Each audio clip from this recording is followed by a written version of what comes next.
No. Welcome back. This is Brent Lane, and I got guys, introduce yourselves. This is Chris I'm Rob Romano. We're talking over each other. We're off to a great start. Rob Romano is obviously here, folks, and Chris Marcano, and we have two amazing guests today, Mary Anderson and Jeremy Hausbrouck.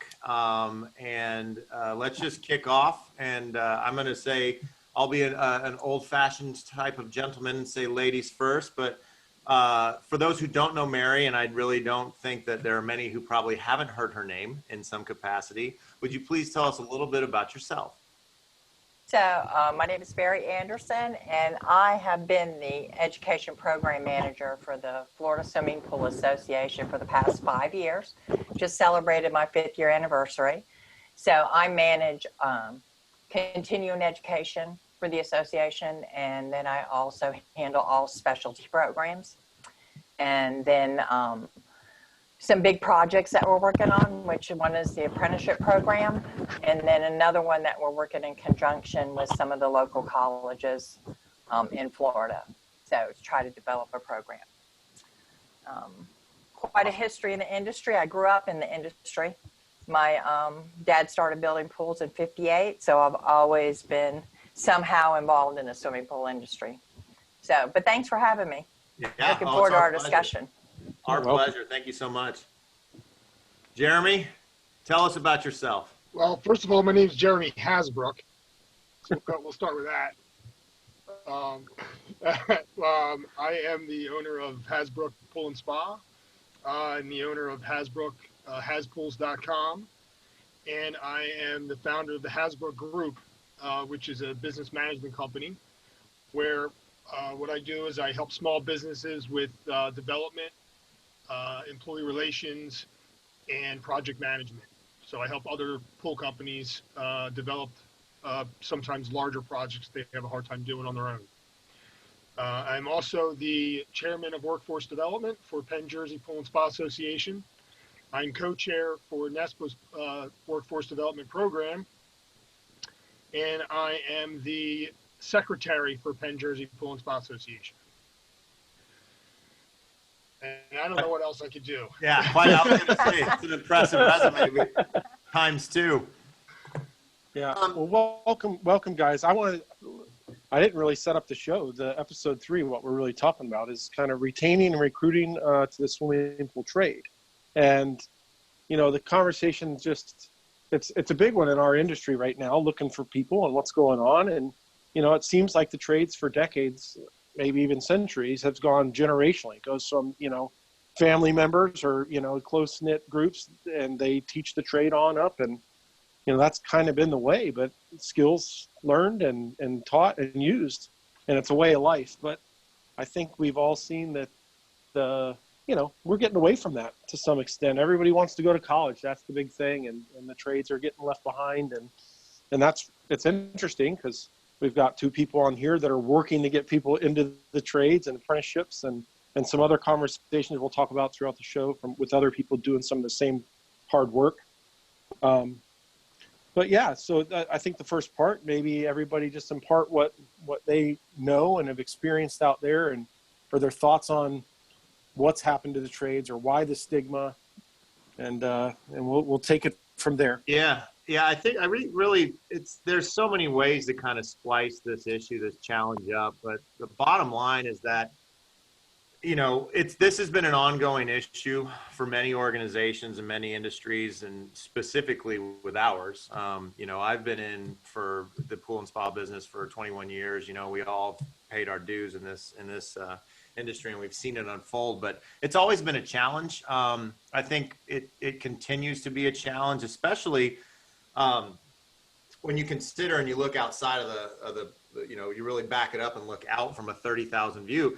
It's not a swimming pool and spa industry issue. I think it's more of a societal issue. I mean, when was the last time that it was okay for a guidance counselor in high school to say, hey, don't go to college? That's okay. That's just not what's being told or not what's being said. And that's where these kids are not being pushed. So you know, we've got a lot of work to do, but I think this is a great group that we have on this call today to kind of talk about what is potentially able to be done about this this challenge, and really what is being done currently. And that's another thing. I just think it's invaluable to let the industry and the folks that tune into this know what's actually out there. And that's why I'm really pleased with both of the guests today, just to kind of enlighten us. So why don't we just start at that point to get the conversation going? What are we doing as far as recruitment? You know, how are we getting the next generation of workforce excited and motivated and committed to this industry?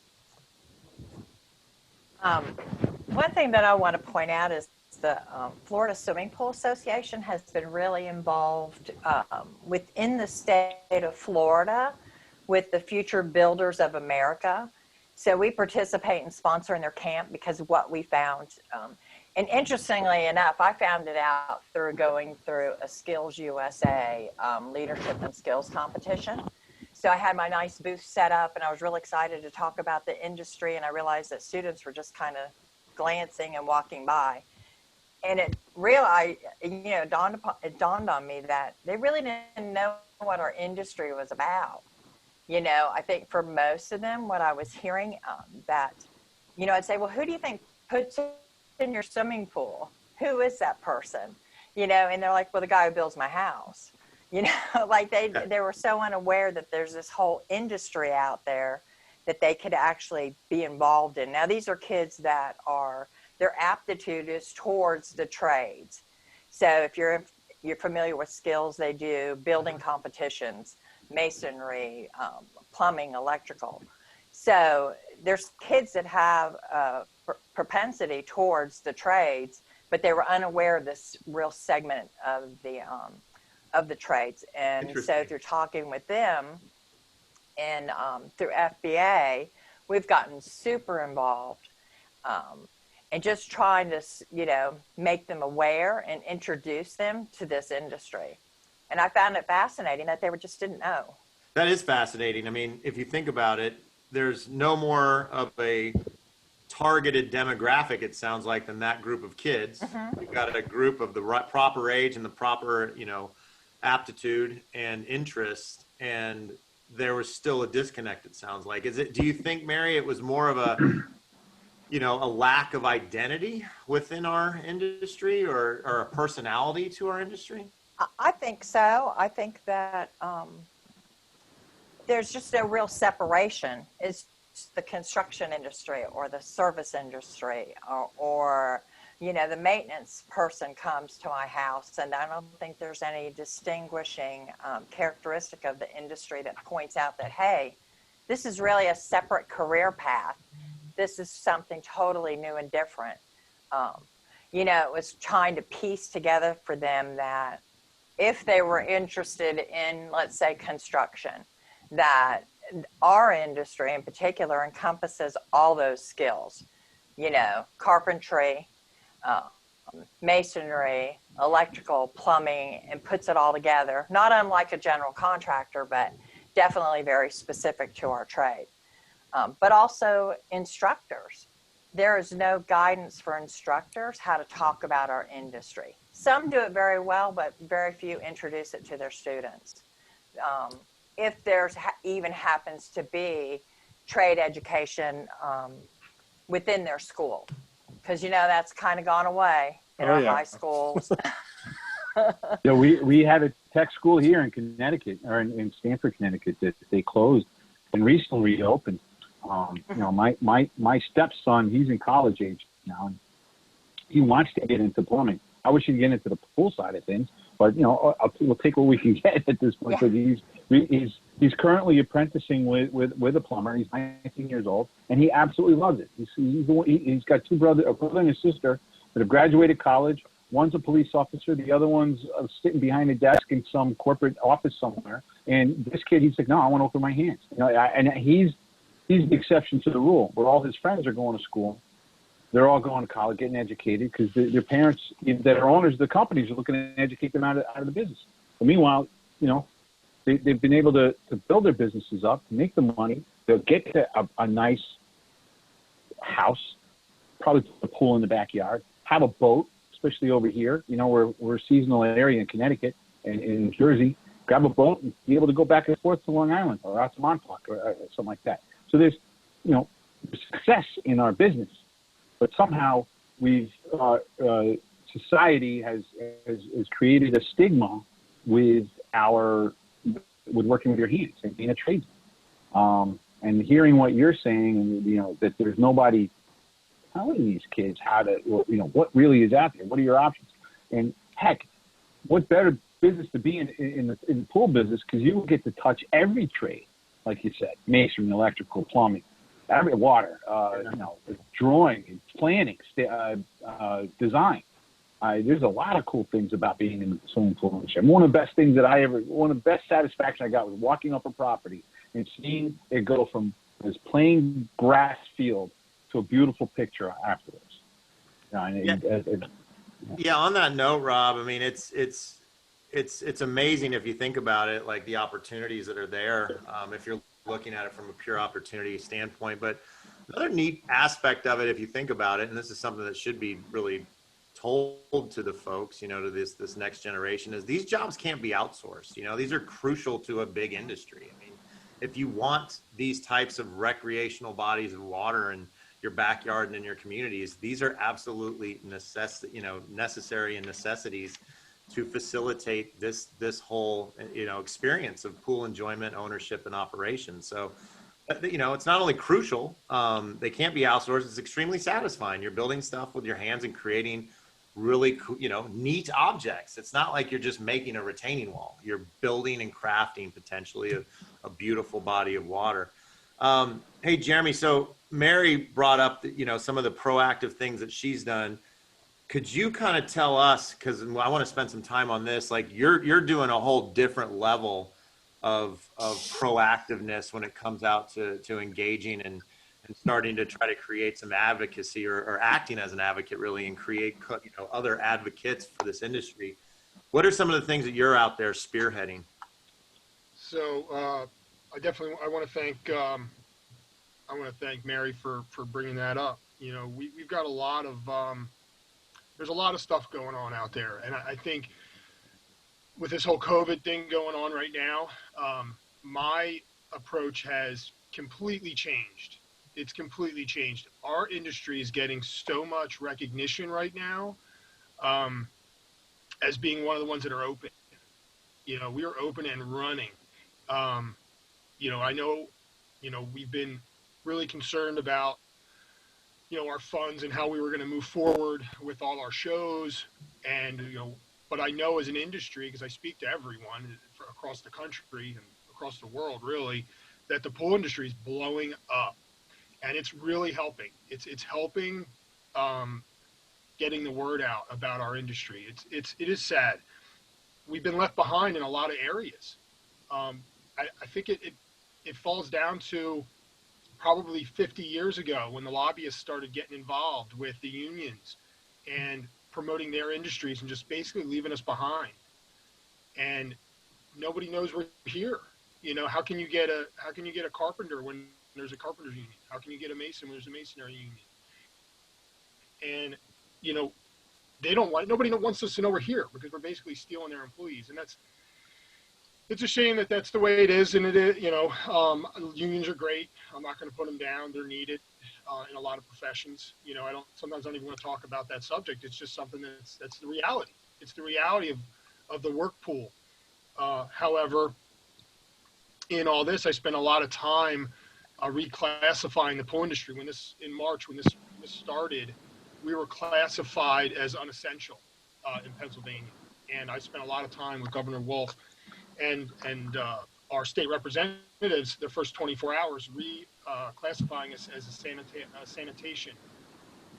And that made us essential. And we were able to, within like 48 hours, we were able to keep running and moving as a sanitation company, industry, really, not company. But some of the projects I'm working on, which have kind of taken a step back a little bit with the schools being closed, we're running programs where we're actually going into elementary schools and talking to kids about the fun and exciting world of, you know, pool building. And it's been we're running design competitions for 5th and 6th graders, 4th and 5th and 6th graders. Basically, depending on what school we get into and what kids they put us in front of, we get to basically do our sales pitch about the industry and get them excited. We bring some plugs, we bring some cover tools, things that they can play with that are, non-aggressive. We're not bringing saws in or anything like that, but we skim our baskets on the tables and fill them with stuff to play with. And then each table's got like 10 kids at it, and we dump them out, and the kids get to play with stuff. And, they're spinning all the cover stuff out, the cover anchors and plaster trowels, things like that. And they love it. And then we do design competitions, and then we awarded one family Flyers tickets, and the board took the whole family to the Flyers game. We met the family, took pictures with them. And as a stepping stone, I really want to jump that into a national competition is really what I want to see that, go to. And, but lately I've had to move on from that a little bit because the schools are shut down. So the teachers, they've been coming at me looking for videos. So I'm asking the pool industry, everybody I talk to, while you're out in the field, while you're, with Rob, while he's plastering a pool, let's get a video. I need a video to show kids. Make it fun, make it exciting, make it short. We'll edit it into a presentation that I can sell to schools. I can give it to them. They're looking for time. They're looking for something to put in front of the kid's face on their computer that they can say, here's a presentation from the pool industry about how great and fun it is. And they can have like a clip of 10 different pool companies doing their trade. And that's what I'm working on now. So anyone that's watching this, get a hold of me, put a video together. We'll edit it and we'll add it to, what we're going to start sending out there to these schools. That's a great idea, Jeremy. I mean, if you think about it, just kind of getting a collective industry created or content at least contributed from across the, from coast to coast, north to south, like to make almost like a promotional, flashy video, because everything's going to be spatial now. Everybody needs to see it. Don't tell me it, show me it, But I think that's fantastic.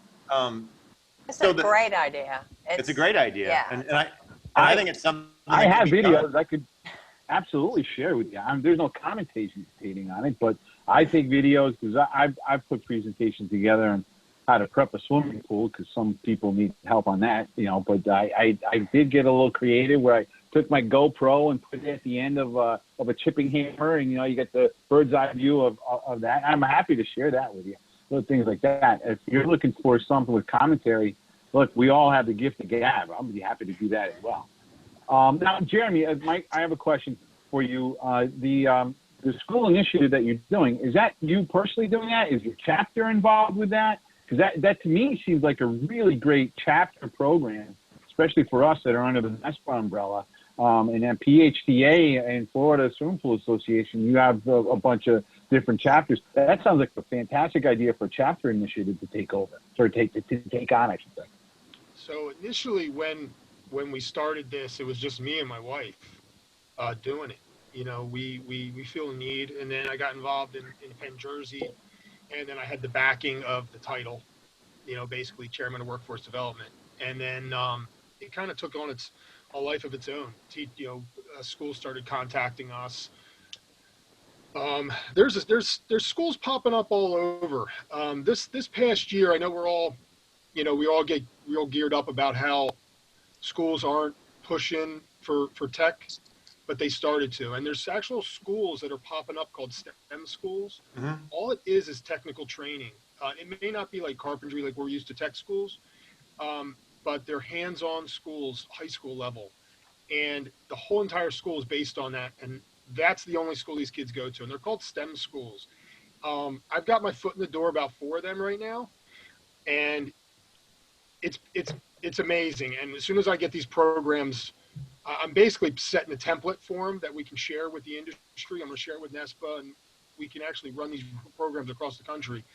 I actually am involved in Project Green School, which is I'm on the advisory board for that. The initial stages, this whole thing kind of shut everything down. I was elected to the advisory committee for that right when this whole thing happened.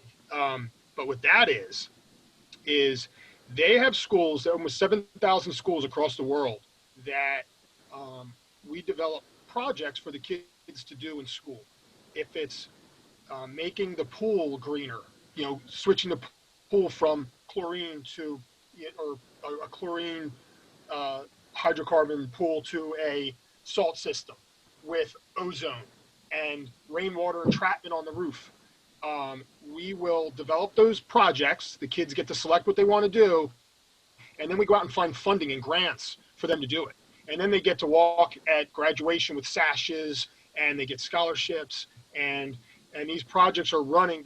They've been doing this for years now, and Robin's been really great. She's the president of Project Green School, and it's real big in Mass, and it's some really good programs with building greenhouses and things like that. They don't have anybody doing the pools, so they brought me in to start developing projects for the swimming pools at the schools. And once we get back on track with this whole thing, that's going to be something I'm aggressively going after, putting projects together. And like you said, there's 7,000 schools, with like 3 in South Africa, that they're involved in. So, but across the United States, like just the East Coast, there's like 2,500 schools across the East Coast that we can get involved in. And I think it's those little footholds that, as an industry, if we get involved in that, it's going to take the next step for us. Oh, for sure. That's a lot of touches. I mean, you're talking about throwing out a net that's never really even been contemplated within this industry when you're looking at going out in the contacts and information that can be shared through that network. That's amazing. And I think there's a lot of stories like Jeremy's where there are individuals who have gone into a school, initially maybe their children's school. We have a member who brings his heavy equipment to school during, it's like dirt day or something, and they and tells the kids what he does with it, and they look forward to it every year. But little by little, he's able to spread the word about the industry, And I think when Jeremy brought up STEM education, that's what our industry is. I mean, it's more than building a pool. I mean, look how we've changed in technology, even just in the past 5 years, with remote monitoring, and there's so many different options in our industry to get involved in. And I think there's a lot of young people who are missing out on some great opportunities. Our industry in a lot of ways is aging out, and we need to start getting people into, well, that includes me too. We need to get people in, that young people excited. And it sounds like that's exactly what Jeremy's doing. It's like getting young people excited about the things that, individuals in our industry are doing now. And, what better way than getting into the schools? And I know that most schools, or especially early on, have some type of career exploration. Mm-hmm. And that's where we need to be at, starting at a young age. What I like to tell the kids is, it's hard to sometimes capture when you got fourth graders sitting in front of you. But I usually start what I say. I said, what's your favorite thing to do in the summertime? What is your favorite thing to do? Swimming, water slides, water parks. That's like everyone's standard answer. Yeah. I said, well, what do you want to be when you grow up? And nobody ever says pool. No one ever talks about swimming pools. Why? Why wouldn't you want to do the thing you love as a kid? Yeah. Why wouldn't you want to do it? Because they're being bred out of it. Nobody wants to go to the dentist. Why do people want to be a dentist? Nobody wants to go to the doctor. Why do people want to be a doctor? Why would you want to do something you don't like? It's funny you say it, Jeremy. Yeah, go ahead. Go ahead.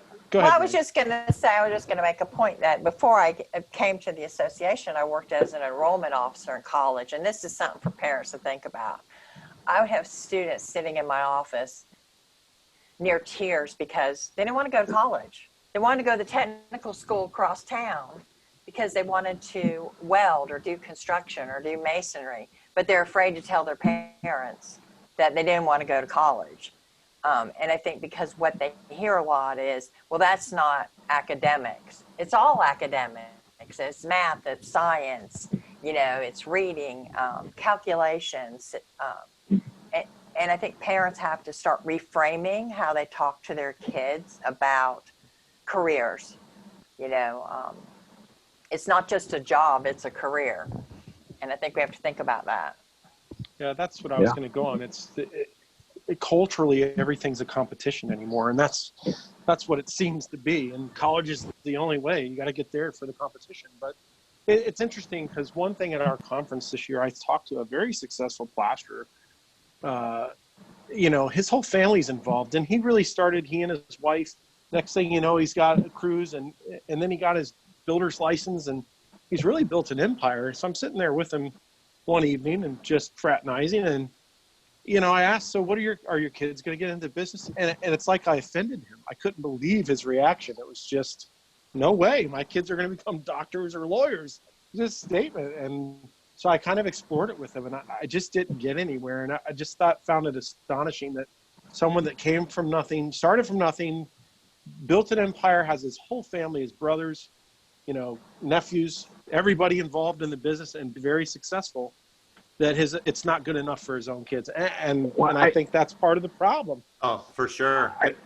I think there's something, as the son of a guy that built his own business. My grandfather was a builder. He built additions on people's houses, things like that. My father then, they went to build a pool, and then my dad came home with a franchise, and he learned how to build a swimming pool from that, and built a very successful pool company. And go back to boats and big backyards, pools, whatever. He was able to accomplish all of that. The difference is he did bring me and my brother into the business, and here I am. I'm still going strong today, 35 years later. I may be the exception to the rule at this point, but I think that the amount of hard work, you can say what you want to say about one's father, but the amount of hard work that goes into building a business is a lot. It's very, very hard work. Going to school, if you want to be a lawyer, a doctor, you're putting tons of hours into books and education and learning, and then you got to practice your profession there too. So the amount of hard work is still there. It's just unfortunately with our work, there's a stigma attached to that versus physical labor, and which becomes not necessarily academic labor, but you're putting hours into billing, you're putting hours into business plans, you're putting hours into sitting in an office. The guy that graduates by the time he's 50 years old into the office and comes out in the field, he has, he's really think about it, right? Yeah. How many guys? Dave, my boss is one of them. Dave Cook. He didn't come out of the field until he was 50 years old. He started working in the office. To his credit, he did pick up on electronics, what have you. But I'm going off. I think that what I'm trying to say is you have to put hard work into anything that you do. And if working with your hands, we can identify the kids that want to work with their hands, this is definitely a great place to do it. A great One of the notes I made when we were kind of preliminarily chatting about this is just as a concept idea to discuss on this is the question is what does a good job look like? It's what does that entail? And if we could give a short answer to that from our perspective and pitch that to this next generation, and I think we would be in a much better position. Because it's all a perception. What does a good job look like? Is it just money? Is it a distinct career path where it's very linear and you just work hard and go up, up, up? Is it a straight line? Is it a windy road? Is it a choose your own adventure book? So there's a lot that goes into that, but man, I'm really impressed just kind of already with the proactive, points that we've made and are making to get out there and touch some of this next generation. This next group of kids coming up, and my son's 10, these Zoomers, I think they're going to be a generation of committed workforce. Everything they're kind of lining up, that's kind of a blowback, not to be, stereotypical here, but there's some traits of millennials. There were some traits of Gen Xers and baby boomers, and every generation had its own kind of interests and different points of interest and different certain trends that did apply. So this next generation, so basically college age down right now, these Zoomers are going to be, I think, a motivated workforce. How do we capture that for the salvation and well-being of our industry? That's really what we're up against. And a lot of that starts with what's a good job look like, in the pool and spa industry. So you know what a good job looks like? Lay it on. Like that right there. Right behind them. Right behind them. Smile on that 17-year-old kid's face. That kid's 17 years old. He loves his job.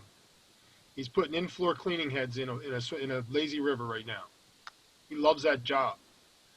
He's been with me since he's my son, but he's been working in the pool industry since he was 9 years old, cleaning pools, Right. and he loves it, and he tells all his friends about it. Just the other day, we had one of his friends work with us.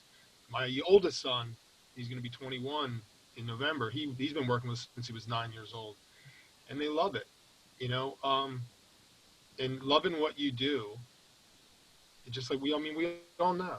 If you love what you do, you never have to work a day in your life. Right. And that's what I try to, you know, I stress that to the kids when I talk to them. If you love what you do, if you love swimming pools, why wouldn't you want to do swimming pools? It never goes away. I mean, your parents would love to have a swimming pool in their backyard, you know? And why wouldn't you want to be the person to build it? You know, why wouldn't, you know, like, it's almost like, I think this next year is going to be a total swing for us. It's going to be a total swing. You're going to see a lot of pool companies popping up. I was talking to a bank. I was talking to a bank to be unnamed right now, but hey, they're having a hard time giving out loans to companies that weren't open during the pandemic. If you weren't able to stay open during the pandemic and you got shut down, you're gonna have a hard time getting a loan. This could happen again. Pool companies, banks are trying to throw money at me. You know, we're profitable. We were open. Those are all things that are going to change. People see us working. Over the next 10 years, they know that what we did during the pandemic, we were working. We had employees working nonstop during this. And I think that's going to, I mean, it sucks that we have to use that as a springboard, but I'm absolutely going to use it, you know, to our advantage as an industry. That, you know, we were here, we were open, you know, we were delivering chemicals, we were sanitizing pools, and we were taking care of families, you know, giving them something to do when they had nothing else to do, when they were stuck at home. And that's just, I mean, we're blowing up. You know, we're sold out for next year.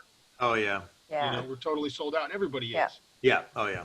You know, Well, so that's another thing to consider, you know, Jeremy, to your point, we saw this bubble just emerge from COVID. Like, there was the uncertainty. We had to fight like hell. And, you know, we had great folks within the industry that stepped up, like the efforts that you put out there, Jeremy, what Rudy Stankovich has done, like what Dominic at NESPA has done. There's too many not, you know, to mention now, but there's been so many, you know, advocates of our industry that stepped up and established ourselves as essential and really got us past that. And it was completely the right thing to do, and it was completely warranted. We went and got past that, and now this industry has just blown up. I mean, we're talking to builders. Everybody's booked until 2022 for the most part. I mean, so we're going to see a 3 to 5 year wave that this is a tipping point in some regards to where, you know, we're going to have new pool ownership at a record level.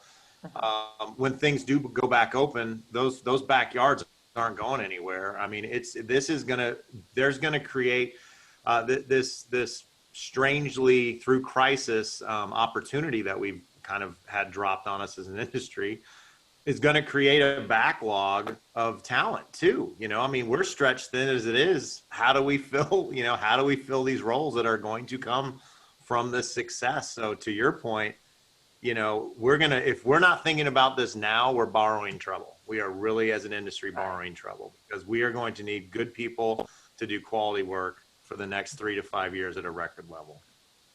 And I think early on, you know, when Florida started experiencing our lockdown and the closings of business, our government relations manager, Dallas, he worked county by county to make sure that we were on the essential list, that the industry in Florida, that they continued to work. And I think what we've seen come out of that, of course, is acknowledgement of how essential we are in a lot of ways, not just as the builders, the distributors, the manufacturers, the service people, but as an industry as a whole, how important we are to the state of Florida, and that, you know, we were able to keep working. Like everybody's saying, we've been able to keep working, and we've also experiencing the same situations that we have members that are so busy, they're no longer able to go out and sell pools because they can't get in the ground what they have.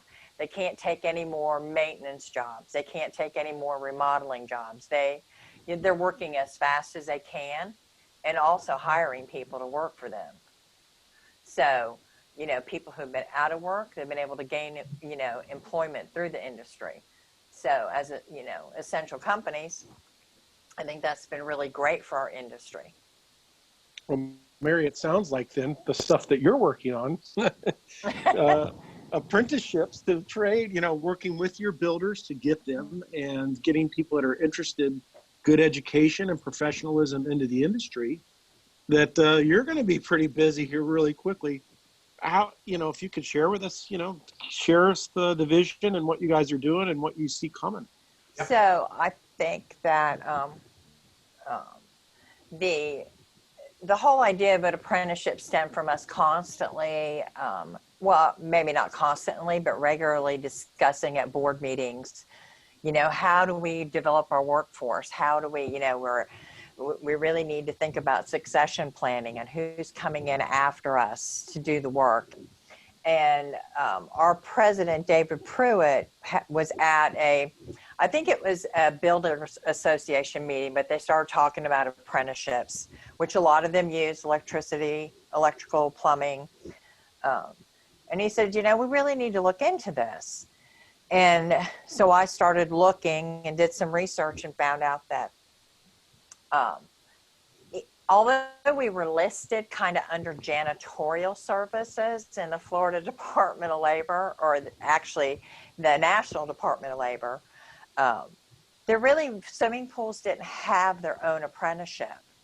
So, you know, they're like, well, how do we develop that? And I'm like, well, let me look into it. So I contacted someone from the regional office, and they did their research, and they said, there's nothing that's been developed.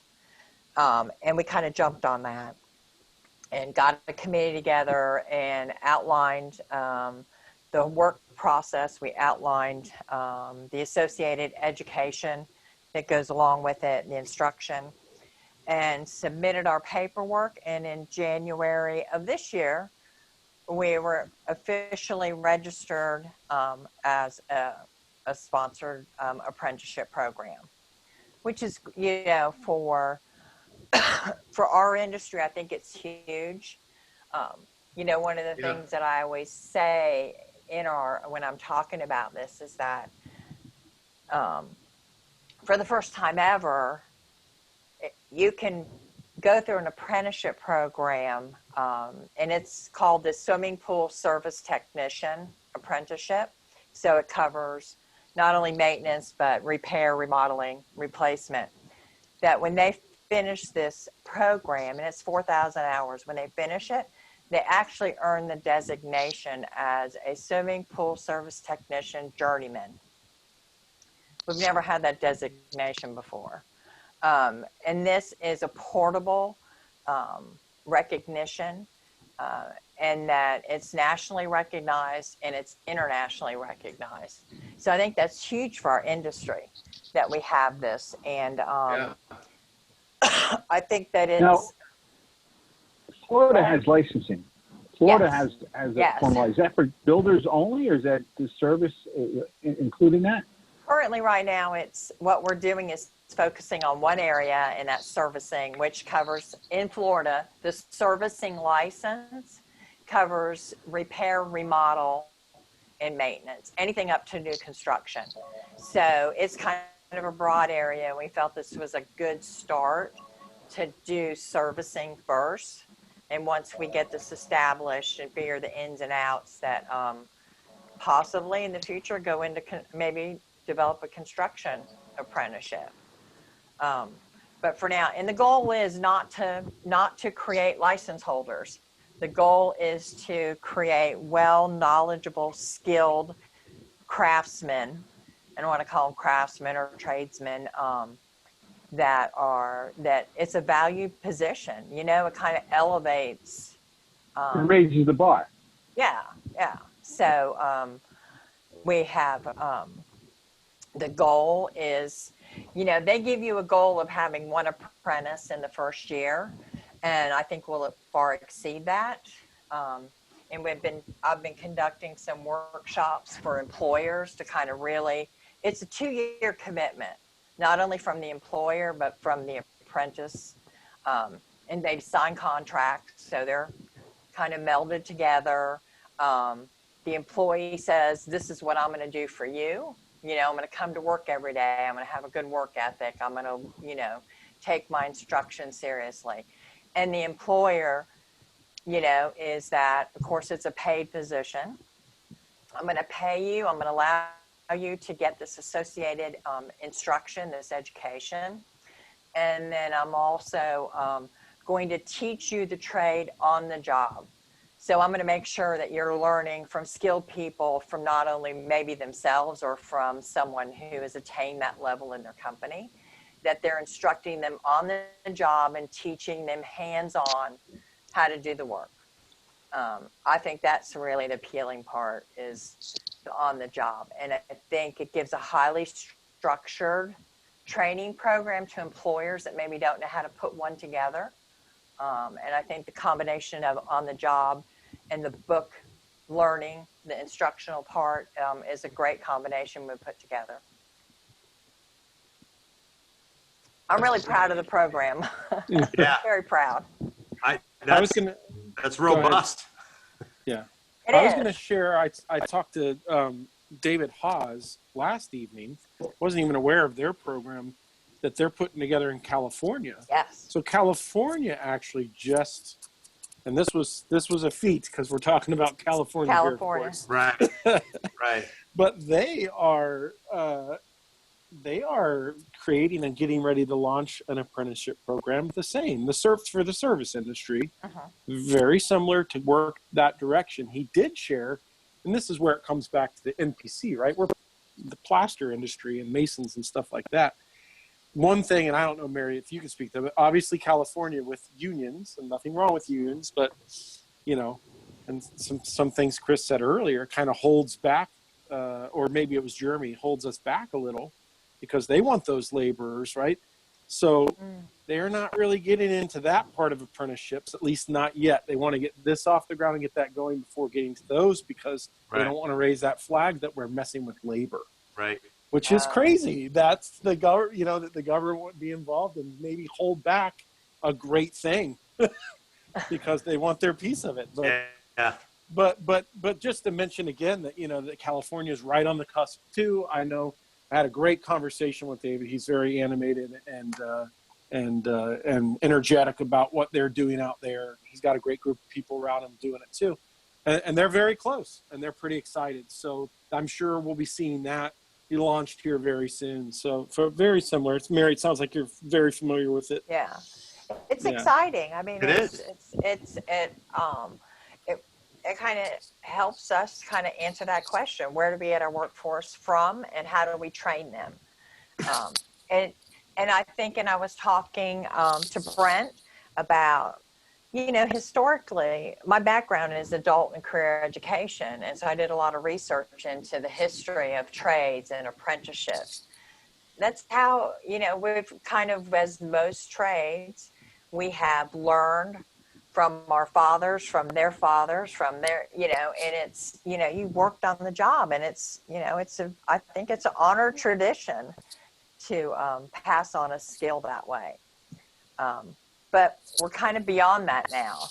You know, I think that, you know, we can encompass more than, you know, just the hands-on, that it's also the book.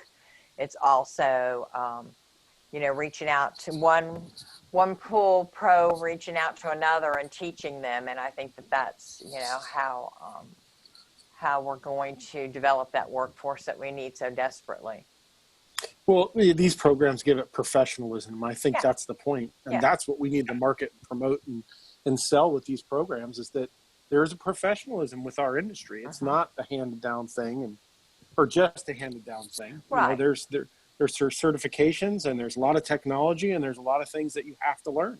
Yeah, it Well, really and- validates everything, and it Yeah. helps answer that question of what does a good job look like? Well, it sounds a lot more like a real good job. And I think with the added licensing aspect of it, and you know, Connecticut's got one. New Jersey's just they just passed licensing in New Jersey, right, Jeremy? And then Long Island, in particular, Long Island's part of New York. They run off of counties, whatever. But the Long Island is Suffolk and Nassau County. They have a version of licensing out in Las Vegas. Licensing is kind of Massachusetts is looking into licensing. So it gives strength and validity to the profession, because a lot of times you compare it to, everyone knows that an electrician needs a license and how many years they go through trying to get each level, and the same thing with the plumbers. Pool licensing may be a little more streamlined, but carry just as much weight nonetheless. So I think if we get licensing, I'm not trying to say every state's got to get a license. I know there's a lot of people that don't like licensing; they get scared when they hear that. But to Mary's point, it does raise the bar. It sets a minimum standard for what we do in the industry, and it says, you know what,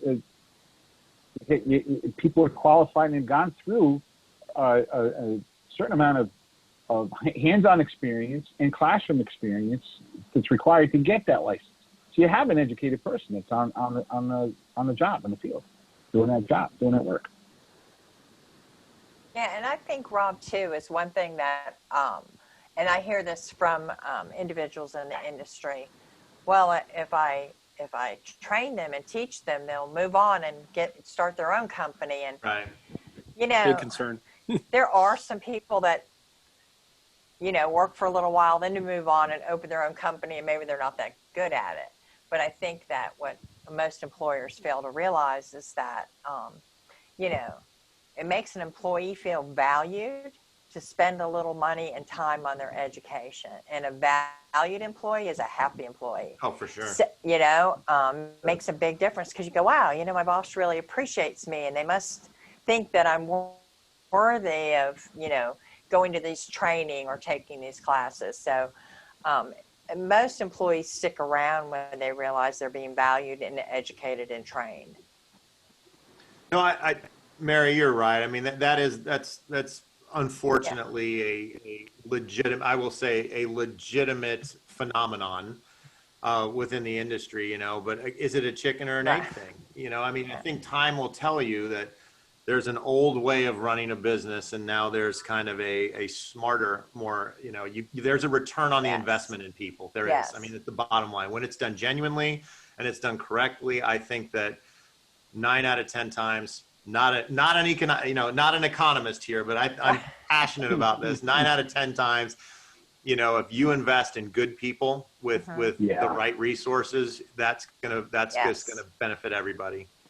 That is what it comes down to. You don't quit your job; you quit your boss in a lot of aspects. Yes. And, if you have an environment, if you built a company with a positive, uplifting, as you guys say, invest in your employees type environment, you're going to have some great retention, loyal employees, and wonderful results. Look at Jeremy's kid back there. I wish I was smiling at 17 years old in the school. Although we did have our fun. We all went down memory lane with that picture. Well, and the other thing that to discuss too is, the other part of this, the ones that invest in these people that they spend time and money and energy into, as somebody said earlier, aging out. And then I saw a lot of faces, which people might not see if they're only listening, but. It's an exit plan potentially, right? You have somebody that either sell your business to, which is important, or maybe even a partnership out, something. Yeah. But that's important, because it is honestly an aging industry, and we're not getting a lot of people into the new, right? Unless it's family. It's one of the reasons we don't have enough people to build pools and service pools and do all that right now. So, just some great work going on. I don't know. I think Jeremy's son gives me hope. Yeah. There is a lot of hope out there, and Yeah. I'll tie it back to my stepson, who great kid, great athlete, loves his video games. And when he got this job as a plumber, and this is only this summer, but I see how excited this kid is to wake up in the morning and go to work. And I brought him to a friend's house, and we're in the basement, and he is following all the pipes that are going through the basement. And he's been doing this for a month. And the excitement and pride that he's already calling himself a plumber. I mean, he's already decided that's what he's going to do. And he's going to make $1 million a year doing it. And he's like, great, off you go. So he may be in what we perceive as the minority. I think that it's just being with, finding these kids, telling them it's okay.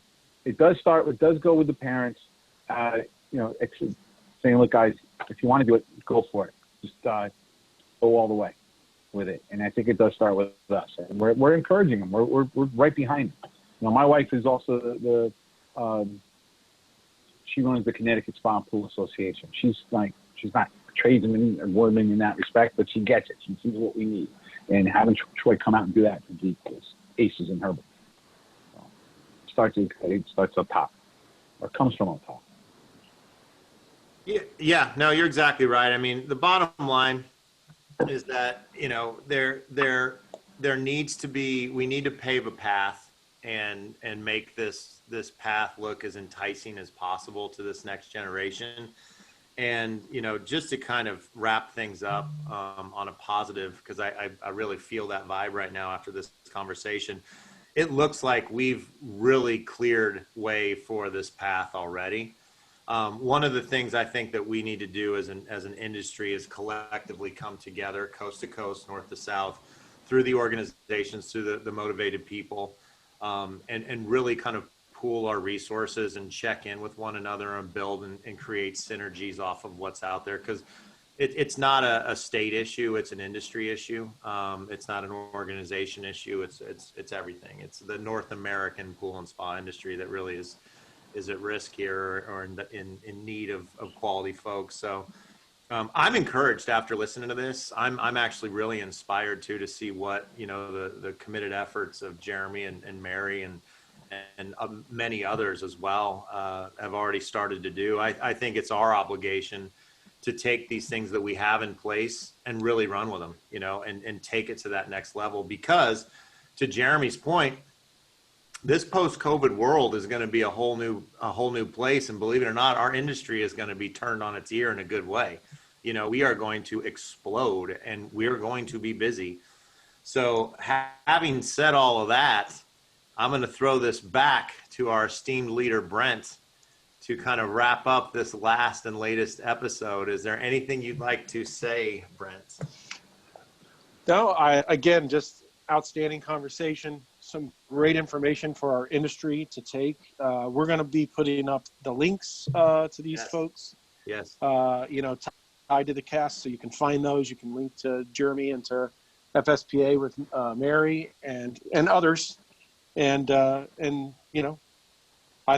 think it was a smooth finish. How about we just say that? And don't forget to visit us on npconline.org and nationalplastercouncil.com. Everybody, thank you so much for your time today. It was great. Thanks, guys. Thank you. Everyone. Thank Good you. to see y'all. Jeremy, Mary, great job. Thanks so much.